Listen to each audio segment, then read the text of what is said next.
India's economic transformation, miracle or mirage? Today we're exploring how a country once labeled as fragile became the world's fifth largest economy in just a decade. Hi, I am Jessica, your host, for videos and podcasts that will make you think.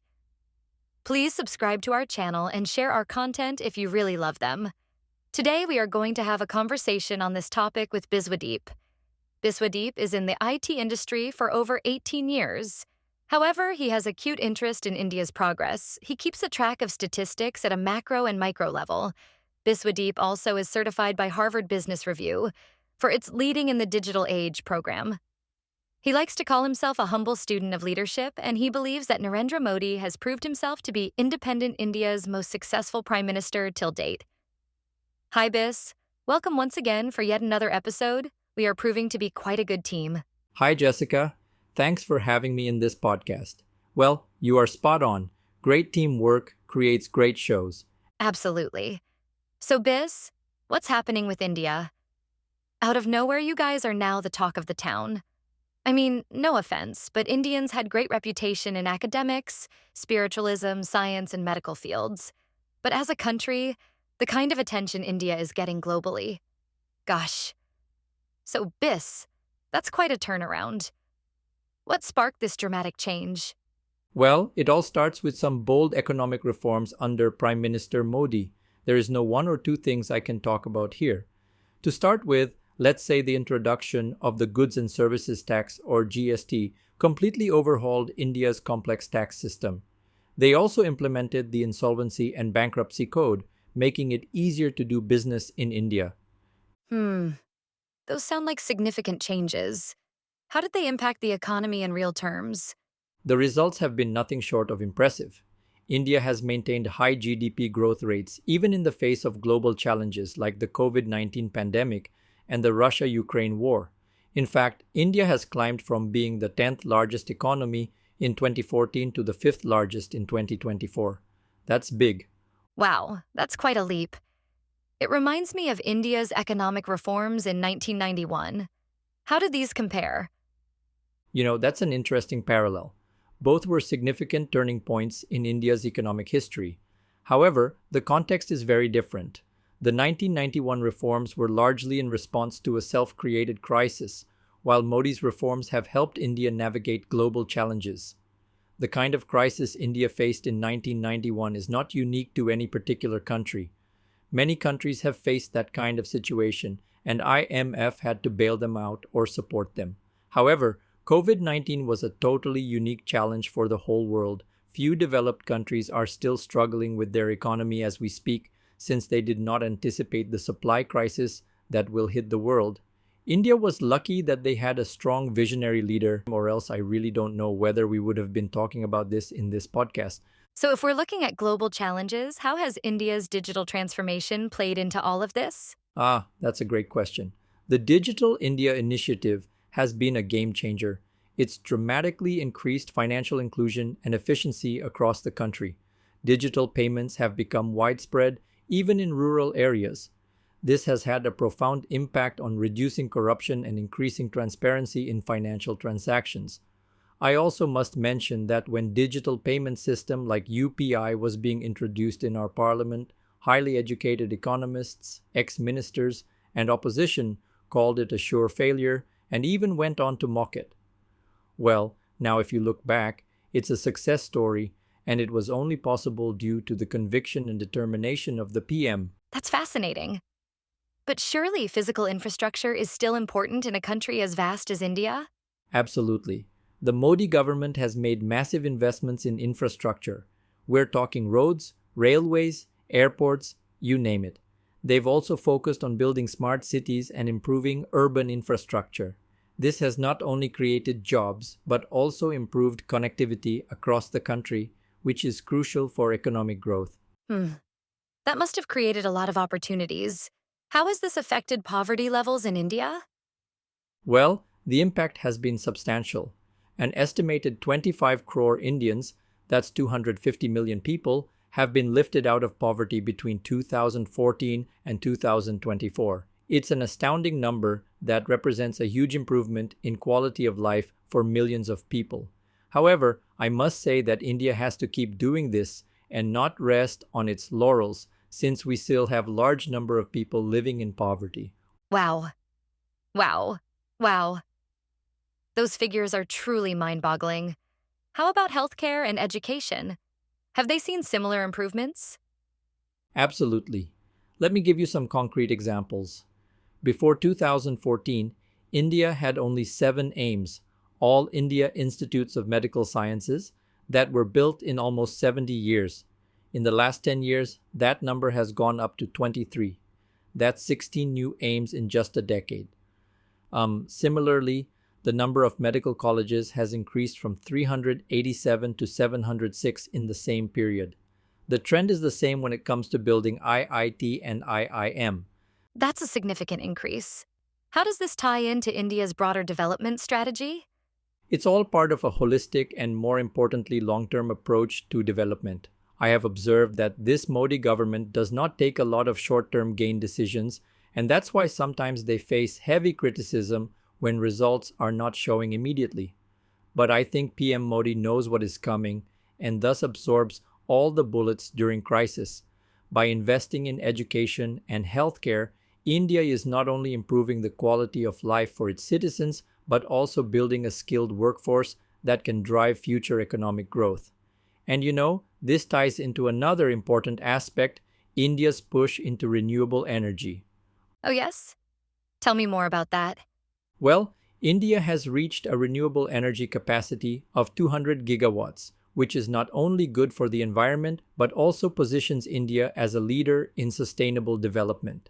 This is crucial for India's future growth and its role on the global stage. Speaking of which, how has the international community responded to all these changes? The response has been largely positive. India is increasingly recognized as a global powerhouse. Its role as a growth engine, technological innovator, and leader in sustainability has been acknowledged by global experts and industry leaders. But, and this is important, there are still challenges. Right. I imagine no economic transformation of this scale comes without its hurdles.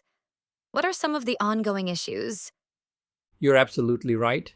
There are still issues of inequality, environmental concerns, and the need to create enough jobs for India's large young population, disinvestment, debt to GDP ratio. These are significant challenges that the government continues to grapple with. How is India addressing these ongoing issues? Many of the initiatives we've discussed are aimed at tackling these issues. The focus on education and skill development is crucial for job creation, but as I said, it will not happen overnight since government is not creating jobs directly as part of short-term fix. Government policies are more towards helping people to start their own business and creating avenues and environment by incentivizing business owners, which will then result in job creation. So, it's long-term strategy. Whether people will be okay to go through the tough period, that's a danger this government always have. On the other hand, the push for renewable energy addresses environmental concerns. And programs like Digital India aim to create more inclusive growth. But it's an ongoing process, and the results will take time to fully materialize. It's a complex picture, isn't it? There's so much more we could discuss. India's foreign policy, its space program, its defense strategy. You're right, we could talk about this for hours. India's rise under Modi touches on so many aspects: economics, technology, social development, geopolitics. It's a fascinating case study of a country reinventing itself in the 21st century. And it's a story that's still unfolding. I'm sure we'll be revisiting this topic in future episodes as India continues its journey. No doubt about that. India's transformation under Modi is definitely a story worth following. It has implications not just for India, but for the global economic and political landscape. Well, before we wrap up, are there any other key points about India's growth that we haven't touched on? Actually, yes. One thing we haven't mentioned is the Make in India initiative. This program aims to transform India into a global manufacturing hub, attracting foreign investment and creating jobs. It's been a key part of Modi's economic strategy. Frankly speaking, if I don't give you some examples here, you won't even realize the scale I am talking about. May I take a minute to explain this? Sure, absolutely. Please go on. I am all ears. Thanks. So let's say mobile manufacturing. In 2014, we had only two mobile manufacturing units in the entire country. Today, that number has risen to over 200. Our mobile exports have skyrocketed from a mere 1,500 crore to an astounding 1.2 lakh crore. I am talking about Indian rupees here, a mind-boggling 7,500% increase. We've become the second largest mobile manufacturer globally. Look at our steel industry. We have become a net exporter of finished steel, with production increasing by over 50% since 2014. Our semiconductor manufacturing sector has attracted investments worth over 1.5 lakh crore rupees, with 5 approved plants that will have a combined capacity of more than 7 crore chips per day. That's not all here. Our electric vehicle industry, practically non-existent in 2014, is now worth $3 billion. In renewable energy, we are the fourth largest producer globally. Defense production exports have soared from 1,000 crores to 21,000 crore Indian rupees, reaching over 85 nations. Today, everything is on public platform. Anyone can verify the data. There are more to talk about here, but the podcast will get longer. That's mind-blowing, Bis. It all sounds like a significant shift. How has it played out so far? It's had mixed results. On one hand, it's attracted significant foreign investment and has boosted manufacturing in certain sectors. On the other hand, some argue that it hasn't created as many jobs as hoped, but it's certainly changed the conversation about India's role in global supply chains. Interesting. It seems like India is really trying to position itself as a major player on the world stage. Absolutely. And that brings us to another important point: India's changing role in global geopolitics. Under Modi, India has taken a more assertive stance in international affairs, strengthening partnerships with countries like the US, Gulf countries, Israel, Russia, Afghanistan, Iran, Australia, UK, France, Japan, and many others, while navigating complex relationships with neighbors like China. Well, that brings us to the end of today's episode. We've covered a lot of ground, from economic reforms and digital transformation to infrastructure development and geopolitical shifts. Thanks, Biz, yet again for this one. You are welcome, Jessica. Yes, indeed we have. The key takeaway is that India's growth under Modi has been multifaceted, touching on various aspects of the economy and society. It's a complex story of reform, innovation, and development, with both impressive achievements and ongoing challenges. And it's a story that's far from over. As India continues to grow and evolve, it'll be fascinating to see how it navigates the challenges and opportunities ahead. Absolutely. Well, that's all we have time for today on Let Us Lead. Thanks for joining us for this deep dive into India's economic transformation under Prime Minister Narendra Modi. Until next time, keep questioning, keep exploring, and stay curious.